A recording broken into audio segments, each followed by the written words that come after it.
Everyone welcome back అందరికీ. మీరు ఎప్పుడైనా టీటీ ఇంజెక్షన్ కోసం విన్నారా? చిన్నప్పుడు మనం పరిగెడుతూ పడిపోయిన దగ్గర నుంచి ఎదిగిన తరువాత బళ్ళు, కార్లపై పడిపోయినంత వరకు కూడా ఈ టీటీ ఇంజెక్షన్ అనేది ప్రతి ఒక్కరూ చెప్తారు. దెబ్బ తగిలిన వెంటనే చేసుకున్నారా అని చెప్పి. This is nothing but tetanus toxoid vaccine. ఈ వ్యాక్సిన్ అనేది మన బాడీలో ఉండే ఇమ్యూనిటీని బూస్టప్ చేసి టెటానస్ అనే బ్యాక్టీరియా అనేది వూండ్స్ ద్వారా కానీ ఇంజురీస్ ద్వారా కానీ బాడీలో స్ప్రెడ్ అవ్వకుండా హెల్ప్ఫుల్గా యూజ్ అవుతుంది మనకి. సో ఇది పుట్టిన ఇన్ఫాంట్స్ దగ్గర నుంచి ఓల్డ్ ఏజ్ పీపుల్ వరకు కూడా బూస్టర్ డోసెస్ అనేవి ఉంటాయి. పుట్టిన ఇన్ఫాంట్స్కి 2 మంత్స్కి, 4 మంత్స్కి, 6, 8 ఇంకా 12 మంత్స్కి అలా ఒక 6 డోసెస్ అనేవి ఉంటాయి. ఆఫ్టర్ దట్ వాళ్ళు ప్రీ టీనేజర్స్ అయితే వాళ్ళకి 11 to 12 ఇయర్స్కి ఒక డోస్ ఉంటుంది.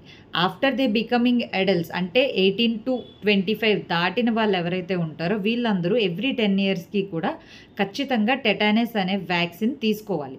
ఇది ఎందుకు అని అంటే టెటానస్ వ్యాక్సిన్ నెసెసరీ. ఎందుకు అంటే టెటానస్ బ్యాక్టీరియా అనేది బాడీలోకి వూండ్స్ ద్వారా కానీ, రెస్ట్ వల్ల కానీ, ఐరన్ వల్ల కానీ, అయిన ఇంజురీస్, డీప్ కట్స్ వల్ల ఆ బ్యాక్టీరియా అనేది బాడీలోకి డర్ట్ ద్వారా ఎంటర్ అయ్యి అది ఓవరాల్ బాడీ అంతా స్ప్రెడ్ అయ్యి మజిల్ వీక్నెస్ కానీ, టెండర్నెస్ కానీ, seizures, next vomitings, headache, infections ఇటువంటివన్నీ కూడా స్ప్రెడ్ చేసే ఛాన్సెస్ చాలా ఎక్కువగా ఉంటాయి. అందుకని చెప్పి ఆ బ్యాక్టీరియాని కిల్ చేయాలి అని అంటే ఈ వ్యాక్సిన్ మనం తీసుకోవటం వల్ల మన బాడీలో ఇమ్యూనిటీ అనేది జనరేట్ అయ్యి యాంటీబాడీస్ అనేవి ప్రొడ్యూస్ అయ్యి ఆ బ్యాక్టీరియా అనేది కిల్ చేస్తుంది.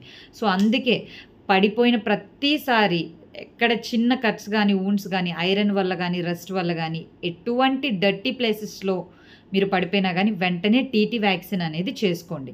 చేసుకోలేని వాళ్ళు ఎవరైతే ఉంటారో వాళ్ళ ప్రీవియస్ డోస్ ఎప్పుడో ఐడెంటిఫై చేసి ఎవ్రీ 10 ఇయర్స్కి కూడా ఈ వ్యాక్సిన్ అనేది తీసుకోవడం చాలా మంచిది. Do follow for more, stay vaccinated for